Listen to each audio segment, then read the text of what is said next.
What is going on, world? Welcome back once again. My name is Zach Novak and this is Zach Novak Plays Games.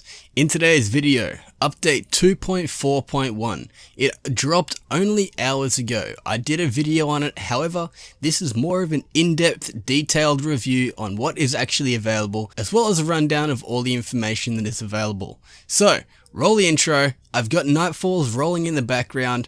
Two of them that actually came out properly. The third one ended up getting corrupted, which kind of sucked. That's why there was no Nightfall video. But hopefully you do enjoy this video. Leave a like down below. And as always, roll the intro, and I hope you enjoy.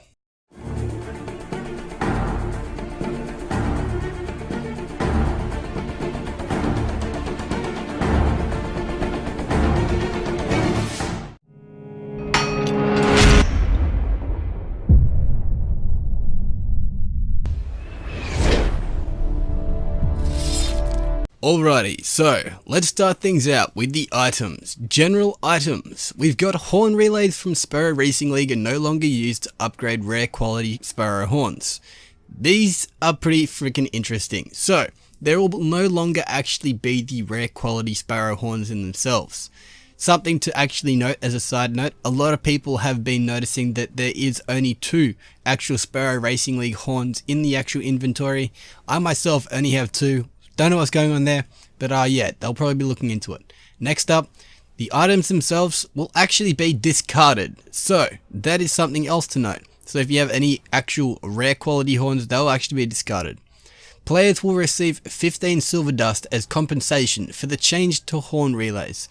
I myself did actually receive a single thing of 15 silver dust. Kinda cool.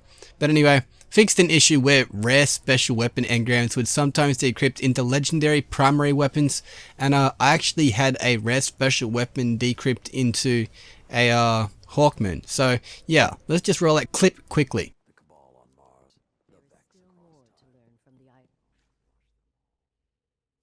History is knowledge, my friend. There's a reason I've held on to that so long.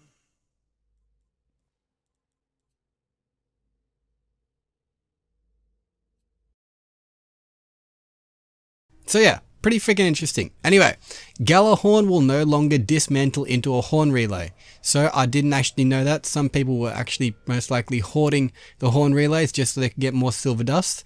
They fixed an issue where Agonarch runes were no longer charging due to the same Taken Knight spawning in the Dreadnought Patrol.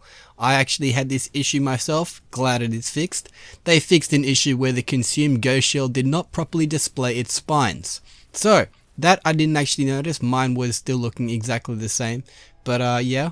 Anyway, they fixed an issue where the Comatitus was not dropping properly from the faction packages for players who owned Kondratychus Escape. Kondratychus Escape. I can't say that. Very big word. Anyway, fixed an issue where some players were not receiving Siva key fragments from raid bosses in Wrath of the Machines. One Siva key fragment will now drop from normal boss modes, two Siva key fragments will now drop from heroic boss modes, and Siva key fragments will drop on each boss even if players already complete the raid that week. So, that in itself is pretty freaking cool. Next up, there are several items from 2015 events that have actually been removed. The Flimsy Masks, the Gift of the Lost, Fruit Motes, Glimmer Chews, Salty Engrams, Sour Engrams, Sugary Engrams, Chocolate Strange Coins, and Void Fizz. All of these have been removed. Paper Scraps, Crumpled Masks, and Rare Quality Sparrow Horns, as well as the Paper Glue from Festival of the Lost from 2015, now actually de-shards into 1 silver dust each. So that in itself is pretty freaking cool. The collections are up next. A new holiday collection is now available to allow you to reclaim your Festival of the Lost masks. So that being this kiosk right here, as you can see, it is pretty freaking cool. Come down and check it out and have a look if you've got any of the masks. There are the Sparrow collection changes which will now allow you to reclaim your legendary Sparrow horns. The Crucible emblems have been split into two categories, Crucible and Trials of Osiris, so that in itself is pretty different. The shaders Iris, Germanica, and Mercurial Dawn, Surfbreaker, Nebula Glow, Sulfur Bumish, and Electric Aquarius can now be used and seen in the shader collection by all three classes. Fixed an issue in which two instances of the Apotheosis Veil helmet would actually appear in the Exotic Armor collection. Next up is PvP. Inferno Elimination is now available in private matches. They fixed an issue where changing subclasses in orbit for a PvP activity would reset melee and grenade charges, which that is very interesting. They fixed an issue where players were able to get under the stairs on the Drifter map. So, no more hiding under stairs, all those trolls that are trying to be Harry Potter.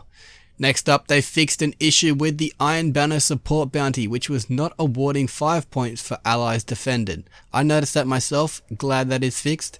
The Lighthouse on Mercury is also now a social space that can be accommodated for up to 9 players with a flawless trials passage. So, you can most likely see your friends there, see your friends' friends, or just see randoms. Pretty freaking interesting. They also fixed an issue where uncommon Warlock bonds were being sent to the Postmaster for recovery. Now, on to Eververse.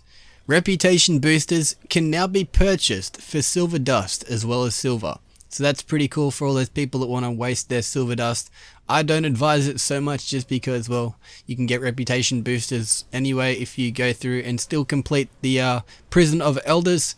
But on to economy. They fixed an issue where the Trespasser did not require an exotic shard to infuse.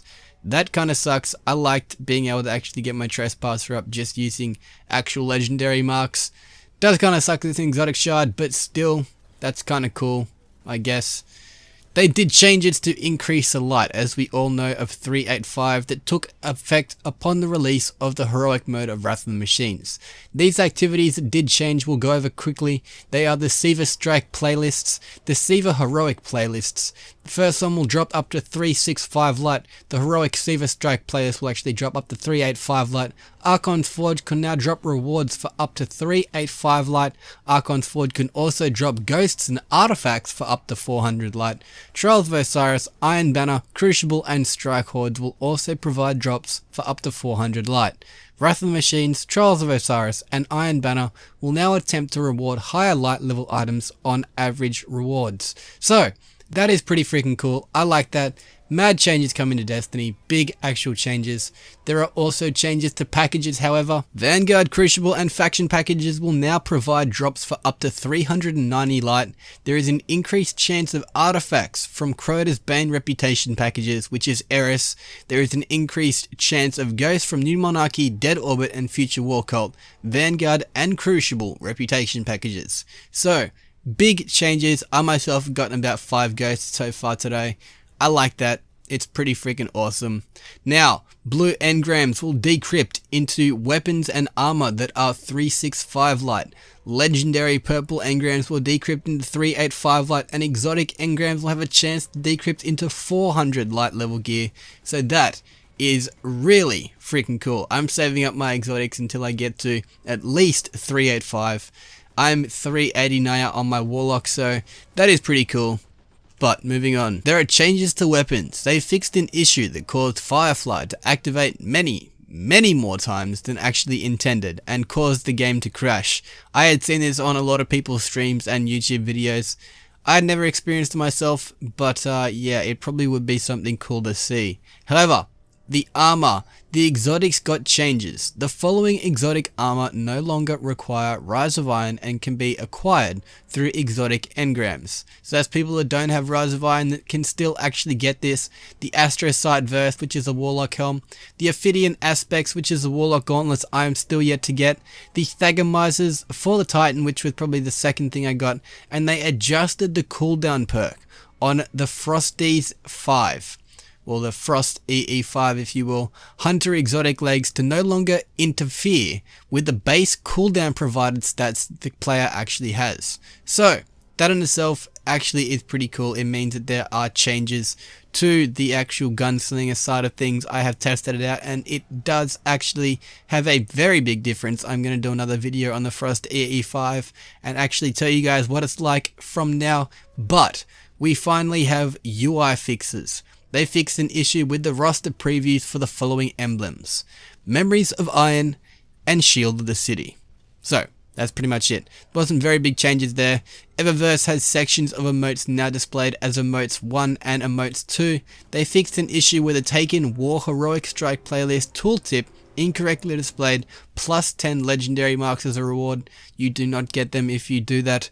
They fixed an issue where the weekly heroic strike node was not updating with the weekly heroic reset. But yeah, I noticed that quite a few times, but yeah, I guess that's good that they did change it. They fixed an issue where the heroic Siva Crisis playlist was not counting towards the Take a Strike record in the Rise of Iron record book. So, that is pretty much it. That is the rundown of the actual update that we have available for 2.4.1. Hopefully you guys have enjoyed this video. If you have, click that like button down below, do all that good stuff, and I'll be cheering like Kieran if he was Ed Sheeran. Let me know what you guys are most hyped for this actual update now that it's actually dropped and you can like get to almost 400 light. Let me know. Anyway, once again, this has been Zach Novak. Do all that good stuff, and I'll be cheering like Kieran if he was Ed Sheeran. But until next time, this is Zach Novak, signing off. Peace out.